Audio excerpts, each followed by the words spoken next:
when I met Nnamdi Kanu in 2019, he said to me, "Are you going to Nigeria?" I said, "Yes." He said, "Are you mad?" We may be black, we may be African, but we're not one people, not even one religion. If Britain cannot stay in an EU that is entirely Christian, EU is entirely Christian, Britain left. I've never had any personal grudge or disagreement with my principal. Which is Mr. Peter Obi. Absolutely.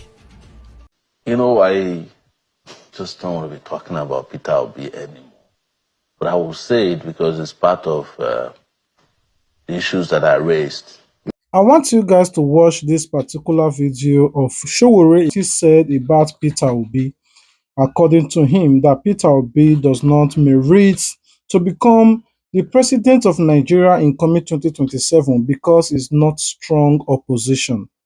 He also stated that Peter Obi is not different from other political cabals like that of the APC, PDP. I want you guys to watch these particular videos. You know, I just don't want to be talking about Peter Obi anymore. But I will say it because it's part of the issues that I raised. My position in 2022, 2023 is what is unfolding now. That contrary to the belief or the impression created that Peter Obi was opposed to the system or is capable of opposing the system, that he's incapable of doing it. I also stated in 2022, 2023 that the Labour Party was a short renter, what they call Airbnb in America. You move in, you check out when your time expires. And that when they are done with Peter Obi, they will move the renter to another place. So Peter Obi, maybe rightly or wrongly, or maybe he's doing it for sure, then decided that he doesn't want to move out of the short renter. And now he got locked in practically out. The reason why it probably got more attention was this. There was this whole debate around the Muslim ticket. So the Christians said, okay, you want to Islamize Nigeria, we want to Christianize too. And who was the best person available to them? Peter Obi. That's what happened. But in terms of opposition, I don't know why anybody calls Peter Obi opposition. Peter Obi is not opposed to anything that the government is doing. Peter Obi did not even organize his supporters to fight for his own election victory, he claimed. He did not fight when they increased fuel price. He has never done anything that opposition people do. Even these terrible people that are in government now, no matter what you say of them, they used to protest. Buhari protested with his deputy, and they tear gassed him and he died after that. Tinubu, they organized several protests. Exactly, all the way they from... were using Amechi them, people have forgotten. Nasiru used to go to DSS, they would arrest him, they would release him again, he would talk. So, you say you are opposition. Do what opposition do now, you can't do. And the only thing you can say is that, oh, there was no need for a protest in 2012. Where are the people? Are they dead? If the people in 2012 are dead or have sold out, what happens to you with 6 million voters? Put them on the street. Even if you can't put 6 million people on the street, put 60,000 people on the street in this Abuja and see how the government would take you serious. Interesting. But you are the one, you and your supporters are the ones who are pouring cold water on even any protests.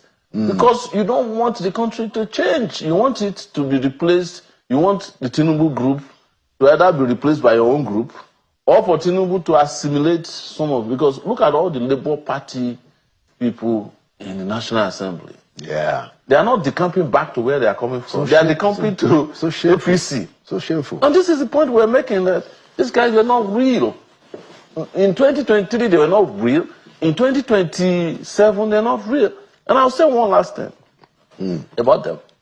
I think the Tinubu regime enjoys their type of opposition. So you see that any time they seem to be phasing out, they will throw red meat at them because they know that it's the kind of opposition that doesn't pose any threat.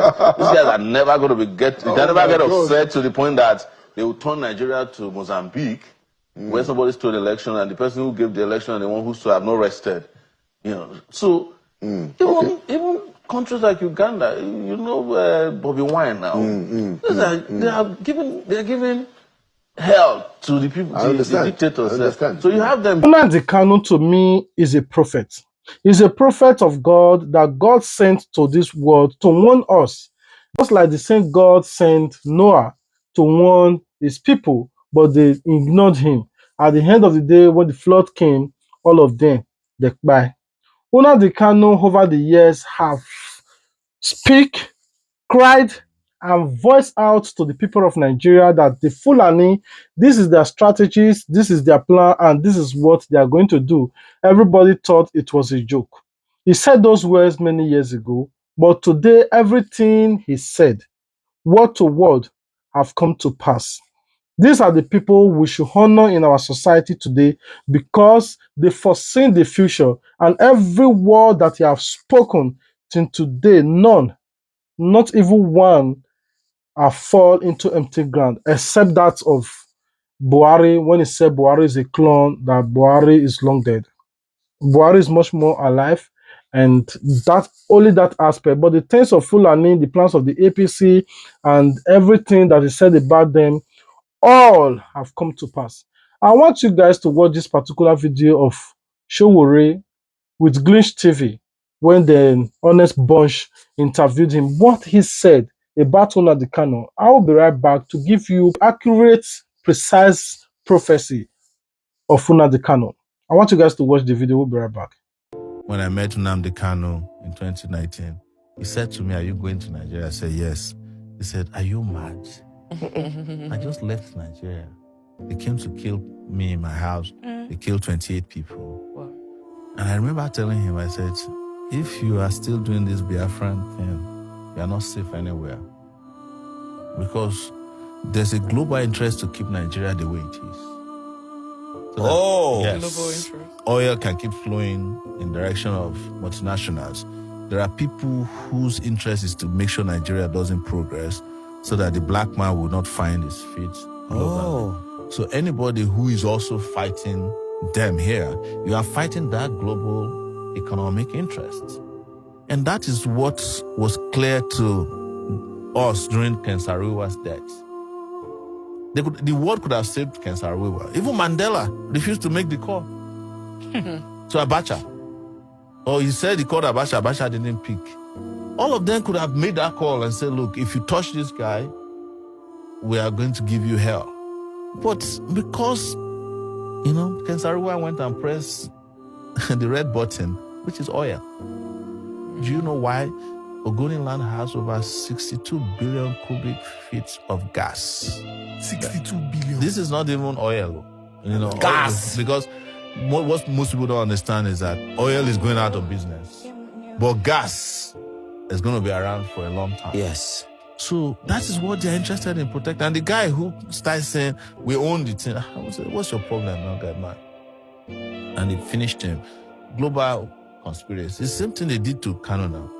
How do you think that Kanu was kidnapped in Kenya and brought to Nigeria, and there's no manifest of the plane that brought him to today? Even judges cannot ask for it. How did he get to Nigeria from Kenya?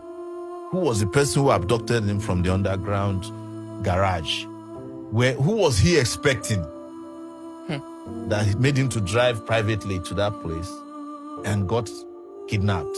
Who are the people that kidnapped him? Because the Kenyan government came to court and said, "We're not aware. We don't know who did this." You cannot. Is it possible to fly a plane, a private jet, out of an airport without two governments getting involved? How can it be more secretive? It's because there are global conspiracies involved too. And it was as if I was being prophetic. The day he was brought back, I was at the Federal High Court. No, it was Court of Appeal, and they said Kanu has just been brought back to Nigeria. I said, "How?" They put a hood over his head, even in court. I ran down there. Before I got there, they had already arranged some kangaroo, with the judge. The judge said, "Go and detain him." And that's been his situation since then. So I'm saying that we are also conscious at our level that we are not also dealing with local interests and Nigeria. And I think my family understands that. Because don't forget, my younger brother was also killed a few years ago on his way from school in, close to Benin City. my direct younger brother. And till today, the police did not disclose to us who did it. Even initially, they said it was Fulani herdsmen. They sent us some pictures of people they claim were Fulani herdsmen. But my younger brother was killed at a police checkpoint that they claim had been vacated by the police. So, yes, it's heavy. Global conspiracy to keep Nigeria where it is. It is, yes. Anybody who is doing this who doesn't understand that is not ready for a Nigeria of the future.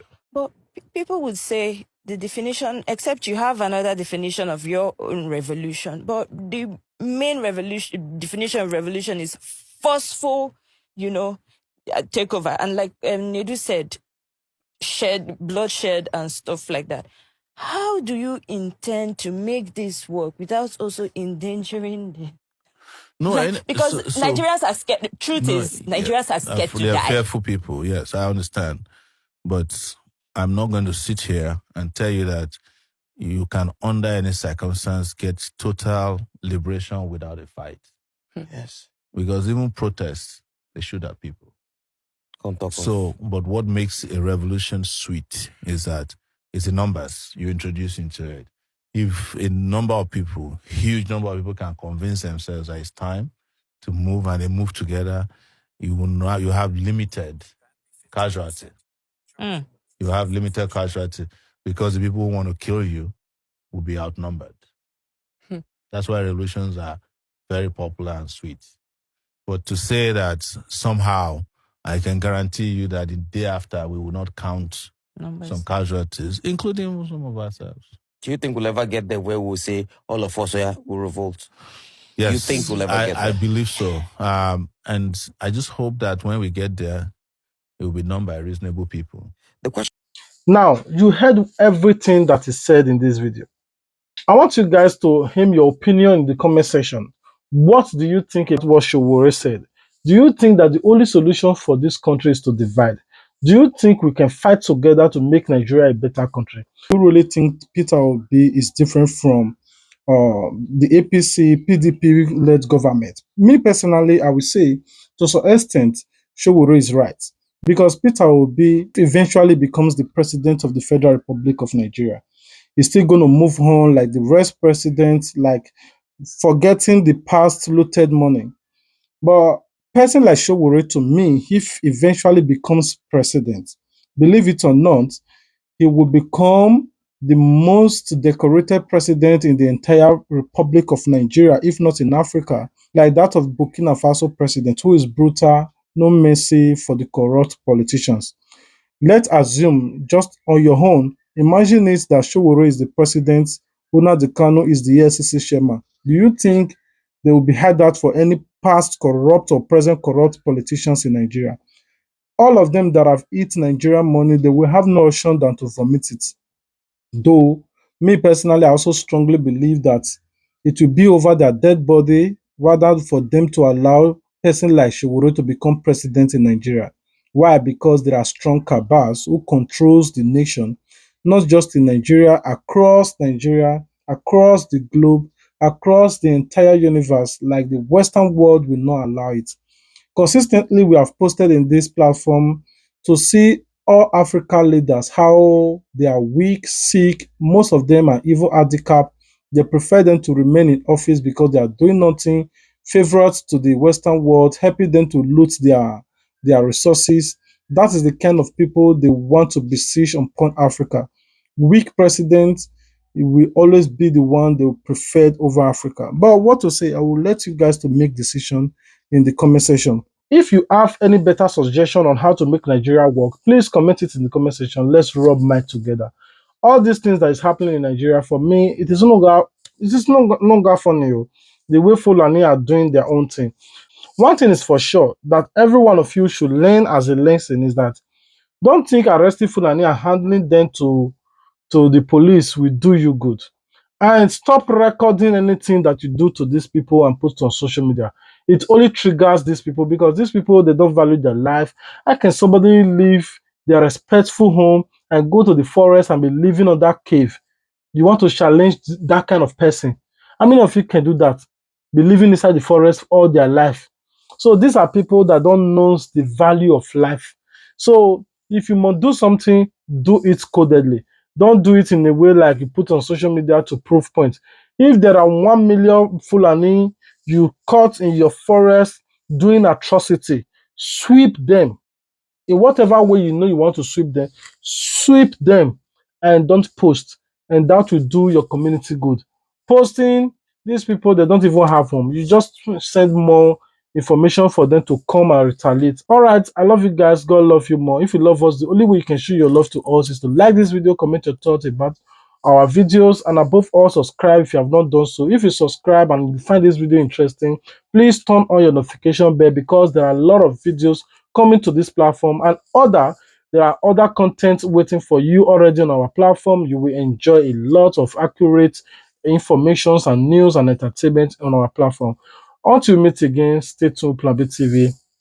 Peace out. Bye.